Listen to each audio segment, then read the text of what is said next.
Month 3 with Dr. Rauna Shipena, DM Mentorship and Coaching in partnership with Kingdom Ambassadors University.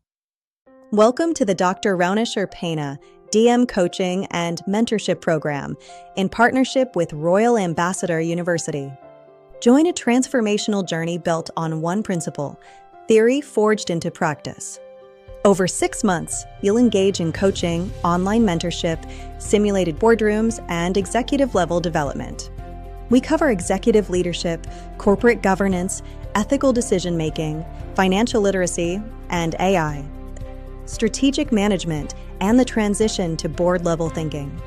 Apply concepts directly to real challenges across public, business, and entrepreneurial sectors.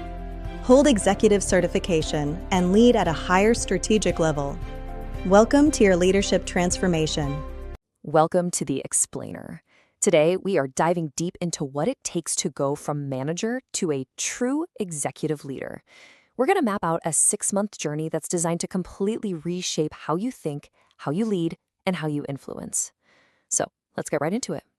So have you ever wondered what the secret sauce is? What really separates a top-notch manager from a truly strategic executive? I'll tell you, it's so much more than just a new title on your business card. It's a fundamental shift in your entire mindset. And this really breaks down that core shift. See, a manager lives in the operational world. They are absolute masters of getting things done, executing plans, hitting those short-term goals. An executive, though, their world is all about strategy. They're not just running the plan, they are shaping it, they're overseeing it from a 30,000-foot view, and they're ultimately responsible for the long-term health of the whole company. So, this 6-month path we're talking about, it's all about building that executive mindset, one layer at a time.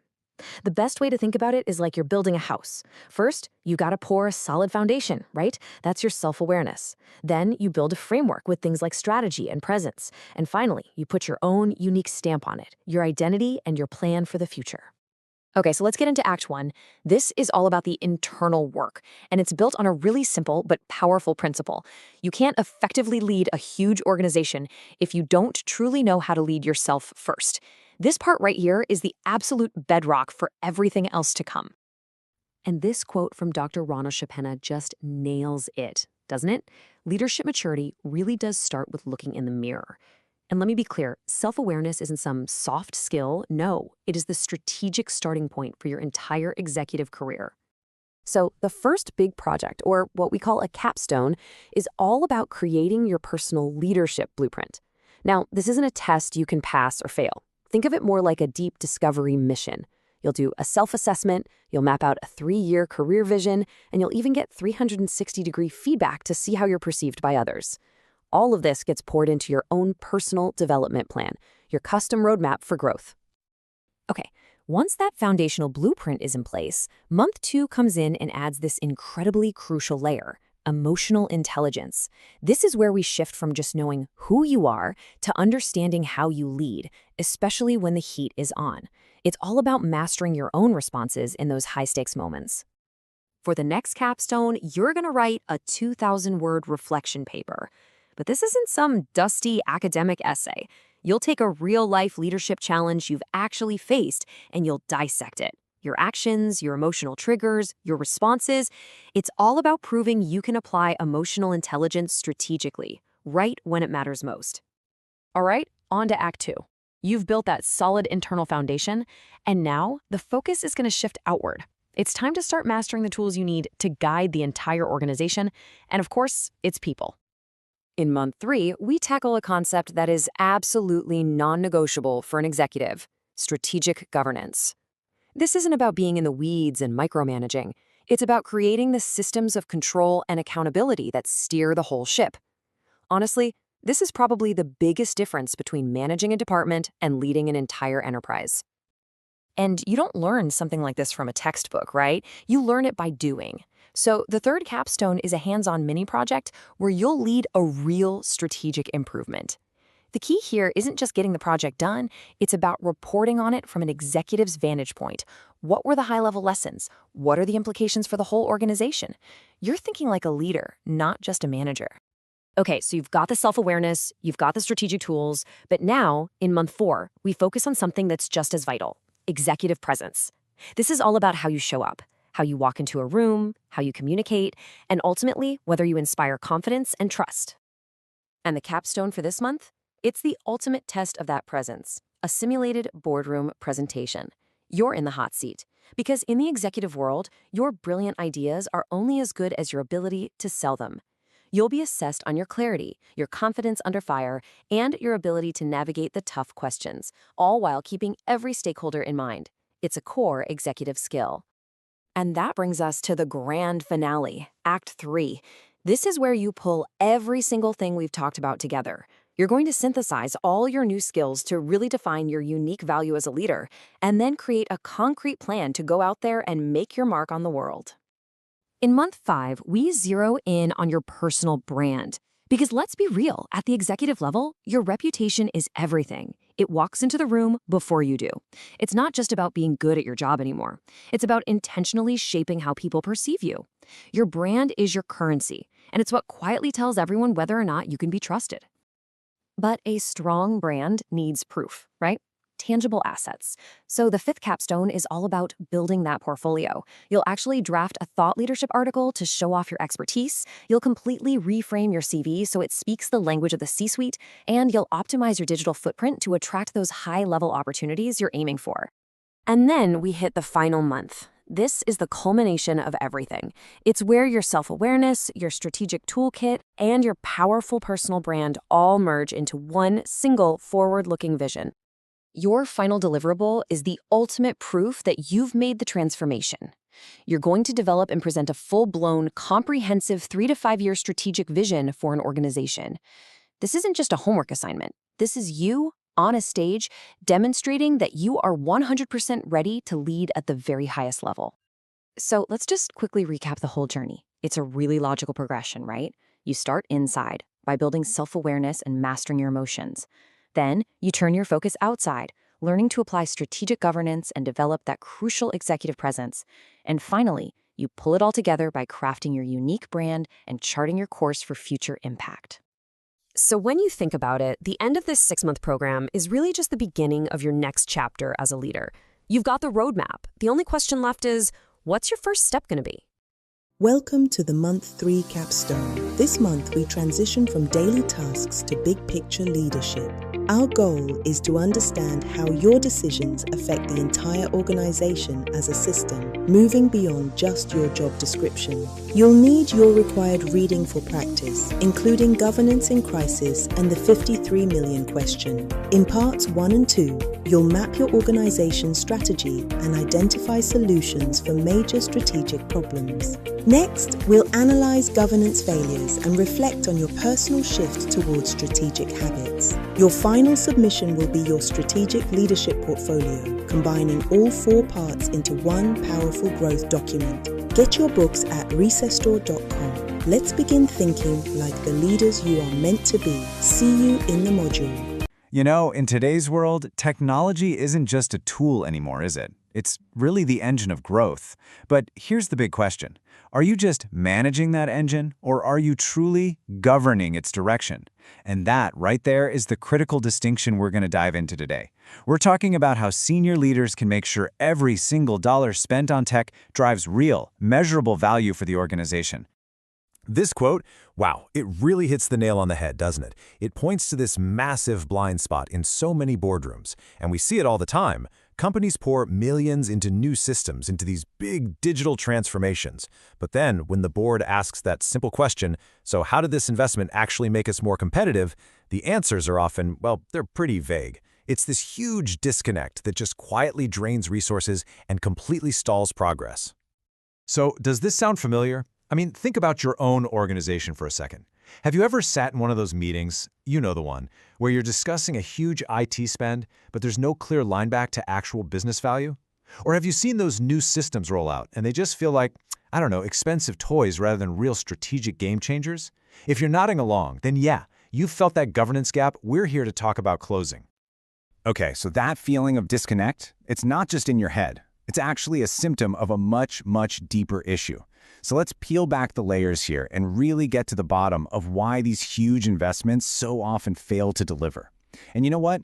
It almost always comes down to a fundamental confusion about who's supposed to be doing what. All right, so at the very heart of this problem is this critical mix-up between two totally different jobs, management and governance. Think of it this way. Management is down in the weeds, right? It's all about execution, efficiency, getting stuff done day to day. How do we do the work? But governance? That's about flying at 30,000 feet. It's that strategic oversight that makes sure the organization is doing the right work in the first place. It's about steering the whole ship toward its long-term goals. And this definition here really nails it. Strategic governance. It's the compass and the rudder for the whole organization. I love the saying, it's not about rowing faster, it's about making sure the ship is pointed at the right star. That's what this is. It's the framework that sets the direction, enforces control, and demands accountability. And let's be clear, this is the exclusive job of the board and the executive team. And believe me, you do not want to get this wrong. The stakes are incredibly high. When these lines between managing and governing get blurry, you just get chaos, seriously. You get boards getting tangled up in operational details they shouldn't be anywhere near. You see executives making these huge strategic bets without the proper authority. Accountability, it just vanishes. Risk goes through the roof. And the entire organization just starts to drift, rudderless. Okay, so the big question is, how do you, as an executive, actually apply this? How do you put this distinction into practice for your technology oversight? Well, it really comes down to a simple three-part playbook. And this is what's going to help you transform your role from a manager to a true governor. All right, number one, strategic alignment. This is foundational. Before a single dollar gets spent on any big tech initiative, what we call ICT, the executive's main job is to ask one simple question. Does this directly serve our core mission? The entire focus has to be on business value you could actually measure, on mitigating risks with your eyes wide open, and on performance metrics that are crystal clear. Second up, let's talk about those big enterprise systems. You know, things like your SAP system that runs the company's finances, or your business intelligence tools that are supposed to give you strategic insights. Now, as an executive, your role isn't to manage the software, it's to govern what comes out of it. So for SAP, that means you're focused on financial transparency and rock-solid controls. For your BI tools, you're demanding that the insights are accurate and good enough to actually make a decision on. See the difference? You govern the value, not the tech itself. And that brings us to our third point. And honestly, this might be the most critical one of all: data and cybersecurity. Let me be really clear on this. This is not an IT issue that you can just delegate away. It is a fundamental responsibility of the board and the executive team, period. The conversation here has to be laser-focused on one thing: managing risk, protecting the trust of your customers and partners, and defending your company's reputation. You know, when it comes down to it, the most powerful tool in an executive's governance toolkit isn't having all the answers. It's something much simpler. It's mastering the art of asking the right questions. Those sharp, penetrating questions that cut right to the heart of the matter. So here's the first one, the foundational question you should be asking for everything. How does this technology investment enable our mission, our vision, and our strategic goals? Just asking that one question immediately lifts the conversation up from talking about technical features to talking about strategic purpose. And listen, if your team can't give you a sharp, compelling answer to that, well, that's a huge red flag. Okay, this next question is all about challenging that we've always done it this way thinking. You know how it is. So many of these big systems are in place just because, well, they've always been there. Yeah, they might make operations a little more convenient, but are they delivering real strategic value? A true governor has to constantly ask if these core systems are actually assets pushing us forward, or if they've become expensive anchors holding us back. And finally, this one is for cutting through all the noise. We are all drowning in data, right? Reports, dashboards, it's endless. So the critical test for any report you get is super simple. Just ask yourself, does this help me govern and decide, or is it just more information? Is it insight, or is it just noise? So, asking these kinds of questions over and over again, it's not really about learning a bunch of new tech. It's about sparking a fundamental shift in your mindset. It's about moving from being a manager who just accepts information to being a governor who demands real insight. And that is the mindset shift we're talking about. It's the difference between being lost down in the maze of day-to-day operations and having that high-ground strategic view of the entire landscape. It really is that critical leap from working in the business to working on the business, making sure every single part is aligned and pointing in the right direction. So I'll leave you with this to think about. I want you to take a really hard look at your own role when it comes to technology decisions in your organization. Are you focused on the how? You know, the implementation details, the operational reports. Or are you the one who is relentlessly asking the strategic why?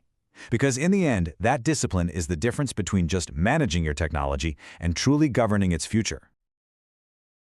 From capable professional to strategic executive.